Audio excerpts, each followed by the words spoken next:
바울 사도가 데살로니가 교회에 편지를 보낸 지 얼마 지나지 않아 두 번째 편지를 보냅니다.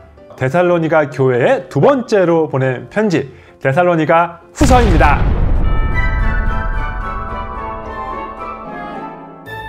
바울 사도는 데살로니가 교회에 보낸 첫 번째 편지와 마찬가지로 두 번째 편지에서도 정말 진심을 다해 데살로니가 교회를 칭찬합니다.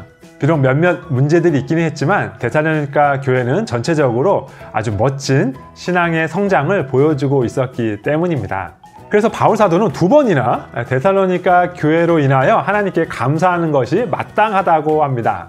이렇게 데살로니가 교회는 칭찬받는 교회였지만 문제도 있었는데요. 특별히 바울 사도가 데살로니가 전서를 보냈을 때보다 더 심각해진 문제 세 가지가 있었습니다.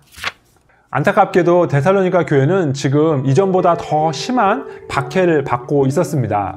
이전에 보낸 편지에서는 데살로니가 교회가 많은 환난 가운데 있다라고 했는데요. 여기 두 번째 편지에서는 모든 박해와 환난 중에 있다라고 합니다.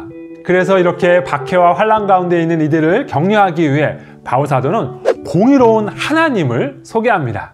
마지막 때에 하나님께서 공의롭게 심판하실 거예요. 환난을 주었던 자들은 환난을 받게 하실 것이고 환난을 당했던 이들에게는 안식을 주실 것입니다. 그리고 이렇게 고난을 당하는 자들에게 이 고난은 하나님 나라에 합당한 자로 여김을 받는 표시가 되기도 합니다. 그래서 바울 사도는 이렇게 격려해 주어요. 너희들의 고난 중에도 믿음을 지키는 모습 때문에 주님이 영광을 받으실 것이다. 그리고 그렇게 되면 너희도 또한 영광을 받을 것이다 라고 격려해 줍니다. 그리고 무엇보다 그날이 오기까지 하나님은 미쁘신 분, 신실하신 분이라는 것을 기억하라고 권면합니다. 이러한 바울의 권면과 격려는 데살로니가 교회 교인들에게 하나님께서 그들이 당하게 될 고난을 면하게 해주실 것이다 라고 말씀하는 것이 아니었습니다. 대신 비록 환난과 핍박, 고통과 죽음이 있게 될지라도 신실하신 하나님께서 우리를 흔들리지 않게 해주시고 또 악한 자에게서 지켜주실 것이라고 약속하는 것이었습니다. 이 영상을 대부분 한국과 미국에 계신 분들이 보실 텐데요. 우리들은 이 데살로니가 교회가 겪었던 것과 같은 박해를 경험하지 않는 시대를 살고 있습니다. 하지만 지금도 전 세계 수많은 교회에서는 이들과 같은 박해를 경험하며 살고 있어요. 오픈도어 선교회에서는 매년 심하게 박해받는 나라들의 박해 지수를 발표하고 있습니다. 그러므로 데살로니가 전서를 읽으면서 이 박해받는 나라의 그리스도인들을 위하여 기도할 수 있으면 좋겠습니다.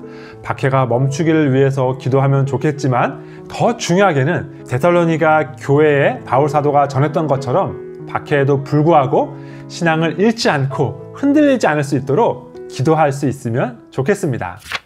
데살로니가 교회에 있었던 두 번째 문제는 주의 날이 이미 임했다라는 거짓 가르침이 들려지고 있었다는 것입니다. 바울 사도가 첫 번째 편지를 보낼 때 그날이 도둑같이 올 것이다 라고 말씀했잖아요. 이 말씀 때문에 어떤 성도들은 오해를 한 것 같아요.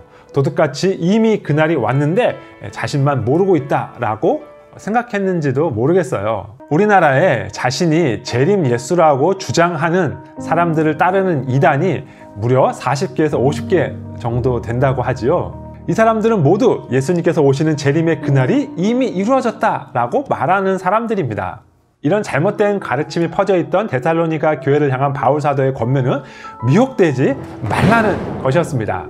바울 사도가 처음 그 교회에서 가르쳤던 그 처음의 가르침을 올바르게 지키라는 것이었습니다. 그리고 장차 일어나게 될 일들을 알려줍니다. 이러한 일들이 있어야 마지막 때가 온다라는 것이죠. 그렇다면 주의 날이 밤에 도둑같이 올 것이다 라는 말씀과 이러한 징조가 있은 후에야 그날이 올 것이다 라는 이 두 가르침은 어떻게 조화를 이룰 수 있을까요? 네, 우리는 도둑이 새벽 2시에 올지, 새벽 3시에 올지, 새벽 4시에 올지 알 수 없습니다.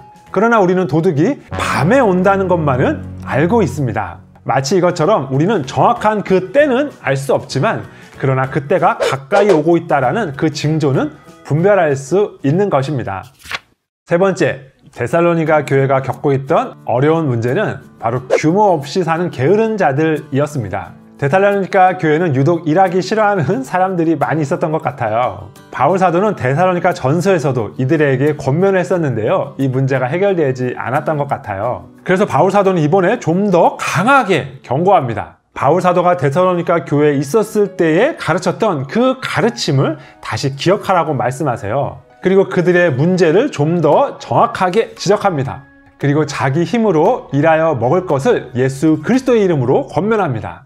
네, 자기 힘으로 일할 수 없는 특별한 상황에 계신 분들이 계시다면 교회가 그들을 돕는 것이 마땅하겠지요. 그러나 일할 수 있는 데에 일하지 않고 교회의 도움을 청하는 사람들이 있다면 그들이 일할 수 있도록 권면하는 것이 맞습니다. 그래야 교회가 정말 도움이 필요한 분들에게 도움을 줄 수 있으니까요. 데살로니가후서를 읽으면서 우리를 선택하여 주시고 우리에게 성령을 부어주시고 우리가 믿음과 사랑 안에서 자라갈 수 있도록 해주신 은혜에 감사합시다.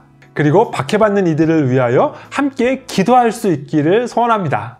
때를 분별하면서 그러나 미혹되지 않으면서 정신을 차리고 깨어 있기를 소원합니다.